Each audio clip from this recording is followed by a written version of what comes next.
ধন্যবাদ নাফিসা।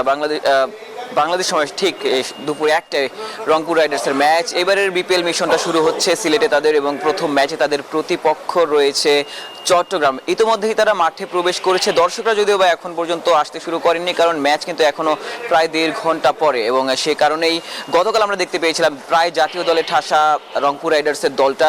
লিটন দাস রয়েছেন, সোহান রয়েছেন, এবং এই দলটাতে মাহমুদুল্লাহ রিয়াদের মতো অভিজ্ঞ তারকা রয়েছেন, এবং এই দলে মুস্তাফিজুর রহমানের মতো বোলার রয়েছেন, স্পিড স্টার নাহিদ রানা রয়েছেন। একটা তারকায় ঠাসা দল, এবং বিদেশি ক্রিকেটারদেরও আসলে এই বিপিএল অন্যান্য দলগুলোর তুলনায় এই দলে বেশি বেশি বিদেশি ক্রিকেটার রয়েছেন, ভ্যালুয়েবল বিদেশি ক্রিকেটাররা রয়েছেন, ইফতেখার রয়েছেন, এবং ফাহিম আশরাফদের মতো পাকিস্তানি তারকারা রয়েছেন। ডেভিড মালান এসেছেন গত রাতে, এবং গত রাতে এসে আজকেই হয়তোবা তিনি ম্যাচ খেলবেন। এবং রংপুর রাইডার্স যখন মাঠে নামছে, সেক্ষেত্রে চট্টগ্রামও কিন্তু ছেড়ে কথা বলবে না, যদিও বা দলটির আসলে কোনো ওই স্পন্সর নেই, বিসিবির মালিকানায় দলটি চলছে এবারের বিপিএলে। তবে প্রথম ম্যাচে কিন্তু তারা জয় পেয়েছে, এবং হয়তোবা টাফ ফাইটই দিবে চট্টগ্রাম। তবে রংপুর হয়তোবা জয় দিয়ে এবারের মিশনটা শুরু করতে চাইবে।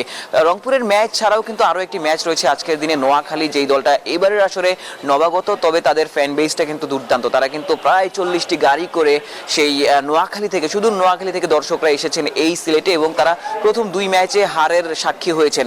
তবে তৃতীয় ম্যাচে এসে তারা জয়ের দেখা পাবেন কিনা। তবে তাদের প্রতিপক্ষ কিন্তু বেশ শক্তিশালী, রাজশাহী পদ্মাপাড়ের দল। সেই দলটি প্রথম ম্যাচে দুর্দান্ত একটি জয় পেয়েছে, এবং সেই জয়ের পর দ্বিতীয় ম্যাচে কিন্তু তারা আবার হেরে গেছে। নাজমুল হোসেন শান্ত ছিলেন, এবং শান্ত কিন্তু প্রথম ম্যাচে সেঞ্চুরি পেয়েছেন। এবং দেখার বিষয় আসলে প্রথম 2 ম্যাচে যেভাবে বিপিএল এ দর্শক টেনেছে এই সিলেট আন্তর্জাতিক ক্রিকেট স্টেডিয়াম, আজকের ম্যাচও হয়তোবা সেই একই ধারাবাহিকতা বজায় থাকবে।